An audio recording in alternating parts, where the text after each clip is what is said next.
Chapitre 3. Le diagnostic stratégique. La définition de la stratégie y est précédée d'une phase de diagnostic stratégique. Il s'agit d'une phase essentielle dans la mesure où elle oriente les alternatives stratégiques qui seront envisagées et les décisions qui seront prises en compte tenu des objectifs retenus par la direction générale. Le diagnostic stratégique repose sur deux approches complémentaires, le diagnostic interne de l'entreprise et le diagnostic externe de l'environnement de celle-ci. Cette démarche repose sur une conception de l'entreprise considérée comme un système ouvert sur son environnement. La mise en œuvre des techniques du diagnostic stratégique consiste au préalable que l'on précise sur quoi portera ce diagnostic. Si l'entreprise y est monoactivité, il constitue un tout homogène qui peut faire l'objet d'un diagnostic unique. Mais si les multi-activités, il convient de la décomposer en sous-ensembles homogènes, puis de procéder à une segmentation stratégique.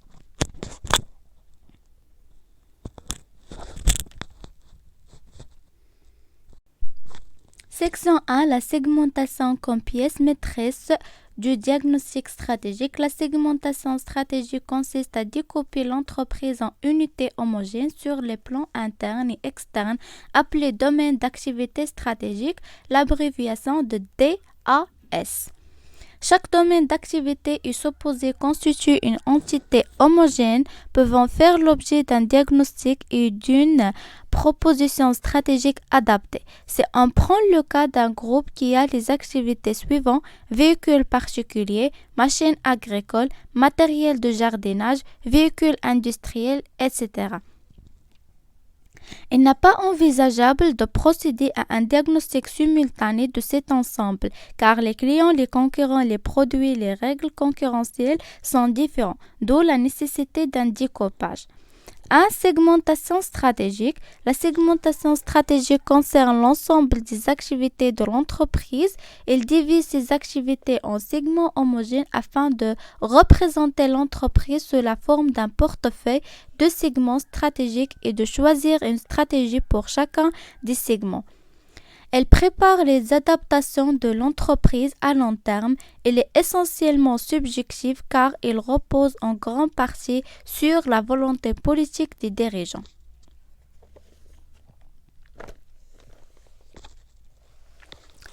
La segmentation marketing se situe à un niveau plus bas dans l'entreprise. Il concerne un segment stratégique donné et il vise à diviser les clients de celui-ci en segments homogènes sur la base de leurs besoins, de leur comportement d'achat, de leur âge ou de leur catégorie socio-professionnelle. Cette analyse plus détaillée cherche à améliorer la cohérence du marketing mix en adaptant les produits aux consommateurs et en définissant les cibles à privilégié.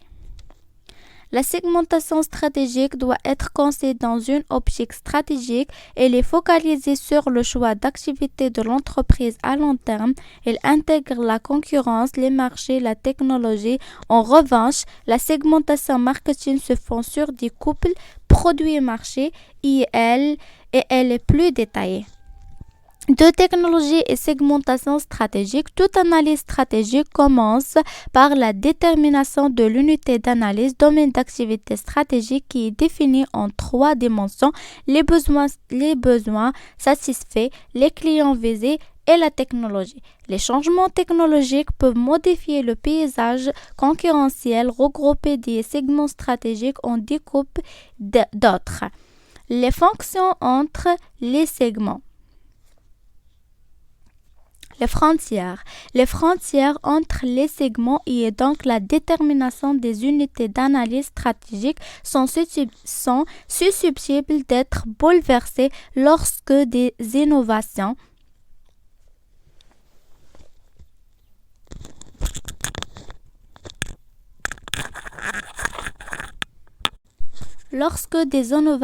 technologiques surviennent. Deux activités répondent aux mêmes besoins, visent les mêmes clients, mais font appel à deux technologies différentes peuvent constituer des domaines d'activité stratégiques différents. C'est le cas pour un ouvrage essence CD-ROM correspondant qui entraîne l'existence de courbes d'apprentissage différents selon les technologies utilisées, l'ouvrage sur support papier et le CD-ROM. Section 2. Le diagnostic interne. L'objectif du diagnostic interne est la mise en évidence des forces et des faiblesses de l'entreprise afin de choisir les stratégies les mieux adaptées à ses ressources et à son potentiel. Plusieurs méthodes complémentaires sont utilisées. Le diagnostic fonctionnel. Elle consiste à aborder successivement les différentes fonctions relatives à un domaine d'activité stratégique particulier ou à l'entreprise dans son ensemble. Dans cette approche, il convient de distinguer successivement trois étapes: la détermination des fonctions et processus à analyser, la définition des critères d'évaluation, le mode d'évaluation. Détermination des fonctions et processus à analyser. À côté des fonctions habituelles, commerciales, production, finance, RH, approvisionnement, logistique, etc., il convient de ne pas négliger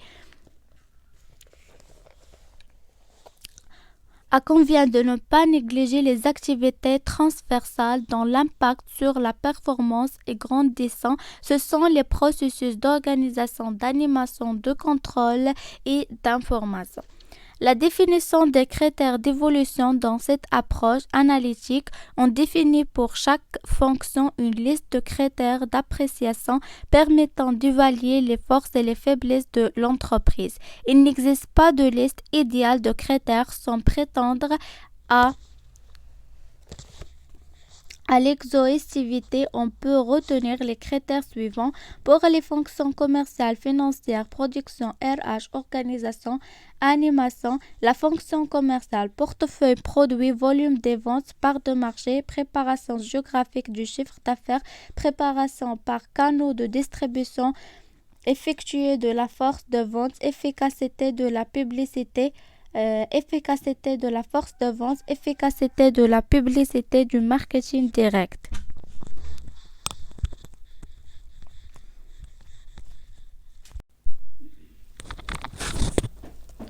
Diagnostic de la fonction financière. Rentabilité, endettement long et moyen terme, endettement à court terme, solvabilité, créance client, dette fournisseur. Diagnostic de la fonction production. Qualité de la production, flexibilité de la production quantitative et qualitative, taux de sous-traitance, âge de technologie, coût de production. Diagnostic de la fonction RH, pyramide des âges, compétences, formation, turnover, absentéisme par des salariés dans le domaine d'activité, taux de relation des personnels.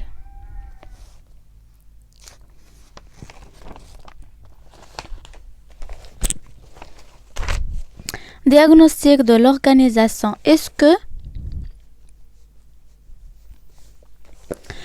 que la structure est clairement définie? Est-ce qu'il est adapté à la stratégie? La surveillance de l'environnement est-il intégrée dans la structure? Diagnostic du système animateur. L'histoire de l'entreprise est-il connue? Elle est valorisée. La culture elle est bureaucratique, fermée, ouverte. La culture est orientée recherche, marché, production. Le personne a-t-il un sentiment d'appartenance? Diagnostic de la direction. La stabilité de l'actionnariat, les objectifs personnels des dirigeants, les formations de chaque dirigeant et leur âge, la répartition des tâches. Le mode d'évaluation. 3 approches sont possibles pour procéder à un diagnostic fonctionnel. La première consiste à procéder à une évaluation de l'entreprise sans tenir compte des concurrents ou de l'environnement. La deuxième conduit à évaluer l'entreprise ou le domaine d'activité stratégique de manière relative par rapport à ses concurrents. Ce qui compte, ce ne sont pas les qualités ou les défauts de l'entreprise, mais ses caractéristiques relatives par rapport à celles des concurrents. La troisième méthode d'évaluation consiste à comparer le profil de l'entreprise non pas à celui des concurrents, mais à un profil idéal attendu par le marché ou l'environnement. Les démarches de diagnostic par fonction présentent comme inconvénient d'être détaillées, longues. Des méthodes plus synthétiques sont alors utilisées. 2. Le diagnostic par les facteurs clés de succès. Le principe consiste à formuler un diagnostic sur les seuls facteurs déterminant le succès de l'entreprise dans un secteur concurrentiel donné. La méthode repose sur l'hypothèse que la réussite d'une entreprise dépend d'une formule stratégique, dont les composants sont peu nombreux. Il suffit alors de porter l'attention sur les compétences requises pour l'élaboration et la mise en œuvre de la stratégie.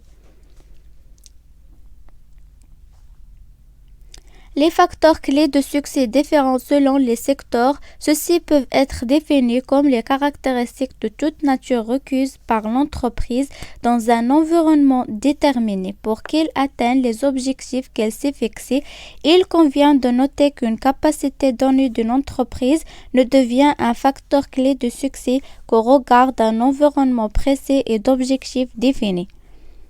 Paragraphe 3. Le diagnostic par la chaîne de valeur pour analyser les sources de l'avantage concurrentiel d'une entreprise. Porter a proposé un instrument fondamental appelé la chaîne de valeur. Il considère que toute entreprise peut s'appréhender comme un ensemble d'activités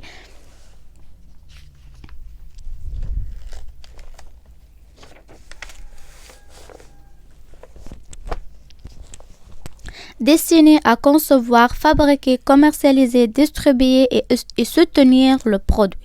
Le diagnostic repose sur un découpage de l'entreprise en toutes ses activités. Cela permet de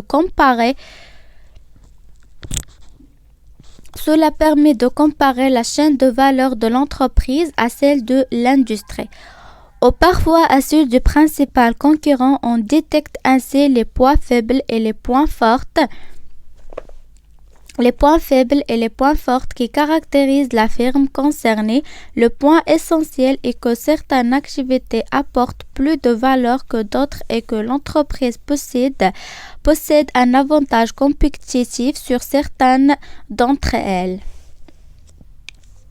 L'entreprise aura intérêt à externaliser les activités pour lesquelles il ne dispose pas d'avantages compétitifs et à se spécialiser dans les activités clés. Les entreprises qui opèrent dans le secteur de la confection se concentrent souvent sur les activités de conception et de promotion et externalise la fabrication sous-traitance. Le diagnostic interne permet de détecter les forces et faiblesses de l'entreprise. La prise des décisions stratégiques nécessaires en plus que soit effectuer le diagnostic externe de l'environnement. Section 3. Le diagnostic externe. Le diagnostic externe a pour objectif de déceler dans l'environnement de l'entreprise les opportunités de développement mais aussi les menaces éventuelles afin de savoir dans quel domaine l'entreprise doit investir ou désinvestir. C'est ce qu'on appelle avoir une vision stratégique. La question qui se pose est celle de savoir sur quel environnement le diagnostic doit porter. L'environnement immédiat est bien évidemment concerné, mais l'entreprise peut également effectuer le diagnostic des secteurs connexes à l'activité actuelle. Exemple, une entreprise qui fabrique des barres chocolat procédera au diagnostic externe de son propre secteur. Elle peut aussi procéder au diagnostic stratégique de la presse pour jeunes sur un plan pratique. Il est d'usage d'organiser le diagnostic externe autour de 4 rubriques: la demande, l'offre, l'intensité concurrentielle et la concurrence. La demande. L'étude de la demande permet d'identifier le marché actuel et futur des entreprises présentes dans le secteur.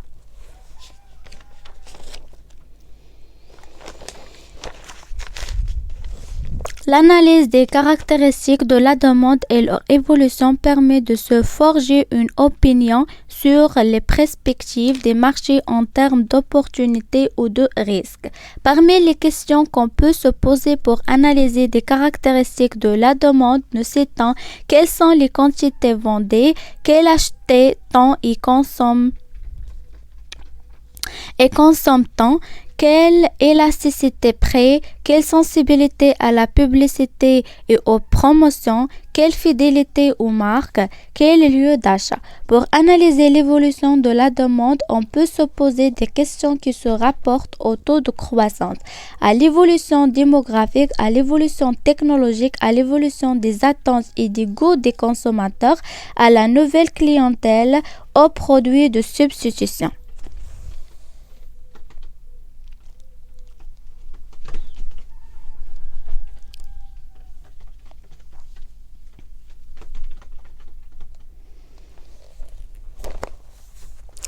L'analyse peut porter sur la structure des coûts, le poids relatif des coûts des matières, de la main-d'œuvre et du capital, l'existence d'économies d'échelle, existence d'effets d'expérience. L'économie du secteur, existence de barrières à l'entrée, existence de barrières à la sortie, degré de concentration des entreprises du secteur, les circuits de distribution, concentration de la distribution, nombre de niveaux dans les circuits de distribution. La technologie, évolution technologique, impact sur la compétitivité, l'intensité concurrentielle qui caractérise un secteur influence les stratégies possibles suivies par les entreprises. Il dépend selon Porter de 5 forces: le pouvoir de négociation des fournisseurs, le pouvoir de négociation des clients, le menace des mauvais entrées, le menace des produits de substitution et la rivalité entre les firmes existantes. Le pouvoir de négociation des clients, quelle influence vos clients sur le marché? Ont-ils la capacité de mettre la pression sur votre entreprise, par exemple, pour vous faire revoir vos prix à la baisse?